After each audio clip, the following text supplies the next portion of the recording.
Hello மக்களே, இன்னைக்கு நம்ம புகழாக்கம் சேனல்ல இருந்து இயற்பியல்ல இருந்து அளவீடு பாட்டுல இருக்கிற முக்கியமான வினாக்கள்லாம் என்னென்னது, என்ன மாதிரி கேட்கலாம் வரலாம் அப்படி சொல்லிட்டு பார்க்க போறோம். சரி வாங்க ஃபர்ஸ்ட் வினா போயிடலாம். ஃபர்ஸ்ட் கொஸ்டின் என்ன அப்படின்னா, ஒரு பொருளின் பண்பையோ அல்லது நிகழ்வையோ மற்றொரு பொருளின் பண்பு அல்லது நிகழ்வுடன் ஒப்பிட்டு அப்பொருளுக்கு அல்லது நிகழ்வுக்கு ஒரு எண்மதிப்பை வழங்குவது அளவீடு. பன்னாட்டு அலகுமுறை எந்த நாட்டில் அறிமுகப்படுத்தப்பட்டது? பன்னாட்டு அலகுமுறை பாரிஸ் நாட்டில் அறிமுகப்படுத்தப்பட்டது. பன்னாட்டு அலகுமுறை எந்த ஆண்டு அறிமுகப்படுத்தப்பட்டது? பன்னாட்டு அலகுமுறை பாரிஸ்ல அளவீட்டுக்கான ஒரு மாநாட்டுல 1960 வருடம் அறிமுகப்படுத்தப்பட்டது. பன்னாட்டு அலகுமுறை ஏற்றுக்கொள்ளப்பட்ட ஆண்டு 1971. அதாவது பாரிஸ்ல எந்த நாட்டில் அறிமுகப்படுத்தப்பட்டதுன்னா பாரிஸ். எப்போ அறிமுகப்படுத்தப்பட்டது? 1960. ஏற்றுக்கொள்ளப்பட்டது 1971. இயற்பியல் அளவுகளின் வகைகள். இயற்பியல் அளவுகளின் வகைகள் 2 வகைப்படும். அது என்ன? அடிப்படை அளவு, வழி அளவு. வேறு எந்த அளவுகளாலும் குறிப்பிடப்பட இயலாத அளவுகள். வேறு எந்த அளவுகளாலும் குறிப்பிடப்பட இயலாத அளவுகள். அதாவது இப்போ நம்ம ரைஸ் எடுத்துட்டோம்னா ரைஸ் கிலோகிராம்ல தான் சொல்லுவோம். அதை லிட்டர்ல இது மாதிரி சொல்ல மாட்டோம். ஸோ கிலோகிராம்னா அந்த ரைஸை கிலோகிராம்ல மட்டும்தான் இது பண்ண முடியும். ஸோ அந்த அளவுகள் மட்டும்தான் நம்ம அளக்க முடியும். அப்படிப்பட்ட அளவு தான் என்ன? அடிப்படை அளவுகள். வேறு அளவுகளினால் அளவிடக்கூடிய அளவுகள். வேறு அளவுகளினால் அளவிடக்கூடிய அளவுகள் வழி அளவுகள்.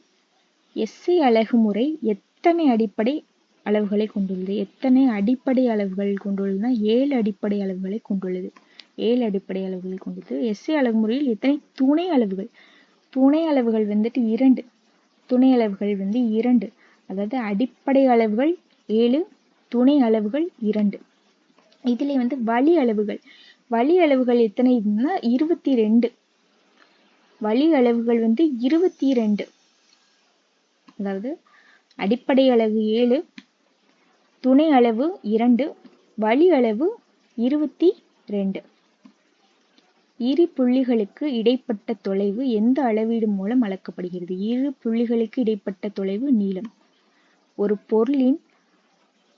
பொருளில் அடங்கியுள்ள பருப்பொருளின் அளவு. பருப்பொருளின் அளவு நிறை எனப்படும். ஒரு பொருளில் அடங்கியுள்ள பருப்பொருளின் அளவு நிறை.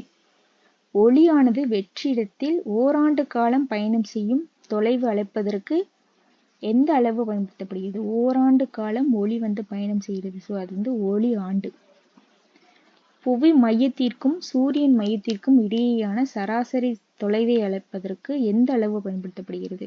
அதாவது பூமி, சூரியன் இதுக்கு இருக்க மையத்தில் இருக்கிறதுக்கு அளக்கிறதுக்கு எந்த அளவு பயன்படுத்தப்படுதுன்னா வானியல் அளவு. சூரிய குடும்பத்திற்கும் வெளியே உள்ள வானில் பொருட்களின் தூரம் அளப்பதற்கு எந்த அளவு பயன்படுத்தப்படுகிறது? சூரிய குடும்பத்திற்கு வெளியே உள்ள வானியல் பொருட்களின் தூரம். வானியல் பொருட்களின் தூரம். விண்ணியல் ஆரம். பூமிக்கு மிக அருகில் உள்ள நட்சத்திரம் ஆல்பா சென்ட்ரி. சிறிய அளவினை அளப்பதற்கு எந்த கருவி பயன்படுத்தப்படுகிறது? சிறிய அளவு திருகு அளவி. லேசர் துடிப்பு, வானியல் அளவு, விண்ணியல் ஆரம்லாம் பெரிய அளவுகளை அளப்பதற்கு பயன்படுத்தப்படுகிறது. பெரிய அளவினை அளப்பதற்கு எந்த கருவி பயன்படுத்தப்படுகிறது? பெரிய அளவினை அளப்பதற்கு ரேடியோ எதிரொலிப்பு முறை. ரேடியோ எதிரொலிப்பு முறை போர்த்துக. இதுல எந்த பொருளுக்கு என்னமான அலகு? அடிப்படை அலகு. இது எந்த நாளுமே அடிப்படை அலகு. அடிப்படை அளவு நாளுமே அடிப்படை அளவு. இதுக்கான அலகுகள் என்னது அப்படின்னு பார்ப்போம். வெப்பநிலை. வெப்பநிலை கெல்வின். மின்னோட்டம். மின்னோட்டம் ஆம்பியர். பொருளின் அளவு. பொருளின் அளவு மோல். மோல். ஒளிச்செறிவு. ஒளிச்செறிவு கேண்டிலா. அடுத்த பொறுத்துக. இப்ப இதுல இருக்கிற அலகுகளுக்கு மதிப்பு என்னது அப்படின்னு பார்ப்போம். மீட்டர்ல பார்க்க போறோம். வானியல் அலகு. வானியல் அலகுக்கு 1.496 × 10^11 power. 1.496 × 10^11 power. ஒளியாண்டு. ஒளியாண்டு. ஒளியாண்டுக்கு 9.46 × 10^15 power.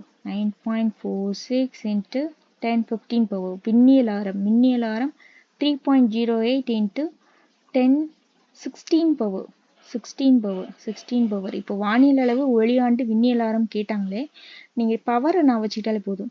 11 power, 15 power, 16 power. இந்த 3 அடுத்தடுத்து வானியல் அளவு ஒளியாண்டு விண்ணியலாரம் 11 பவர், 15 பவர், 16 பவர். ஸோ அந்த 3 வச்சே நம்ம வந்து ஆன்சர் போட்டுடலாம். ஸோ திருகலவி வந்துட்டு 0.001 சென்டிமீட்டர். வெர்னியர் 0.1 மில்லிமீட்டர் அல்லது 0.01 சென்டிமீட்டர். 0.0 சென்டிமீட்டர். ஓகே. அடுத்து பாதரசத்தின் அடர்த்தி என்ன? பாதரசத்தினுடைய அடர்த்தி 13600. எஸ்ஐ அலகு முறையில் திண்ம கோணத்தின் அளவு ஸ்டேடியன். எஸ்ஐ அலகு முறை தலக்கோணத்தின் அலகு ரேடியன். தலக்கோணத்தின் அலகு ரேடியன். திண்ம கோணத்தின் அலகு ஸ்டேடியன். தலக்கோணத்தின் அலகு ரேடியன். இந்த ரெண்டுமே வந்துட்டு என்ன பார்த்தோம்னா துணை அலகுகள். ரேடியன், ஸ்டேடியன் என்பது வந்து துணை அலகுகள். துணை அளவு வந்து என்ன பார்த்தோம்? எத்தனை? ரெண்டு வகைகள். அந்த துணை அளவு 2. அந்த 2 என்ன பார்த்தோம்னா ரேடியன் மற்றும் ஸ்டேடியன். முதலில் எங்கு நிலற்கடிகாரம் பயன்படுத்தப்பட்ட இடம்? ஈராக்ல வந்து வாழ்ந்த சுமேரியர் மக்கள் ஒருத்தவங்க வாழ்ந்தாங்க. ஸோ அவங்க தான் வந்துட்டு முதல்ல நிலற்கடிகாரத்தை வந்து பயன்படுத்தினாங்க. ஊசல் கடிகாரத்தை கண்டுபிடித்தவர் கலீலியோ. ஒரு பொருளின் துல்லியமான நிறையை காண உதவுவது. துல்லியமான நிறையை இயல்பியல் தராசு மூலமா துல்லியமா நம்ம வந்து கணக்கு பண்ணிக்கலாம். அடுத்து பொறுத்துக. இது வந்து அடர்த்தி. ஒவ்வொரு பொருளுக்கும் என்னென்ன அடர்த்திகள் அப்படின்னு பார்க்க போறோம். இப்போ நீருக்கு வந்துட்டு 1000 4C. 1000 நீர்னா 1000. அதே இது கடல் நீர் அப்படின்னா 1026. கடல் நீர் வந்து 1026. இரும்பு வந்து 7900. அலுமினியம் 2700. இதுக்கு முன்னாடி ஒரு அடர்த்தி பார்த்தோம், பாதரசத்தோட அடர்த்தி என்ன பார்த்தோம்னா 13600. நீருக்கு 1000, கடல் நீருக்கு 1026, இரும்புக்கு 7900, அலுமினியக்கு 2700, பாதரசம்க்கு எவ்வளவு? 13600. பனிக்கட்டி நீர் மற்றும் நீராவி. பனிக்கட்டி நீராவி இதுக்கான ஒருங்கே வந்து வெப்பநிலை என்னதுன்னா 1/273.15. ஒளியானது வெற்றிடத்தை கடக்கும் தூரம். ஒளியானது வெற்றிடத்தை கடக்கிறதுக்கு எவ்வளவு வினாடிகள் ஆகுது அப்படின்னு பார்த்தோம்னா, வினாடிகள் வந்துட்டு 29,97,92,458.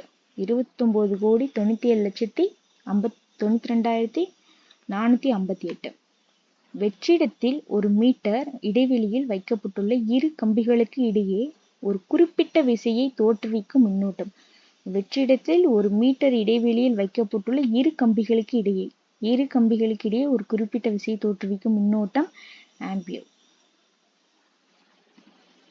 கொடுக்கப்பட்ட திசையில் ஒரு குறிப்பிட்ட அளவு திறனை வழங்கும் குறிப்பிட்ட அதிர்வெண் கொண்ட ஒளி மூலத்தின் செறிவு. ஒளி மூலத்தின் செறிவுன்னு வந்துச்சுனாலே எங்க வந்தாலும் நம்ம வந்து கேண்டிலா போட்டுடலாம். ஓகே. இதுக்கான பிபிடி உங்களுக்கு வேணும் அப்படின்னா நம்மளோட டெலகிராம் சேனல்ல இதுக்கான பிபிடி நான் வந்து போஸ்ட் பண்ணிடுறேன். நீங்கள் அதுலேருந்து எடுத்துக்கலாம்.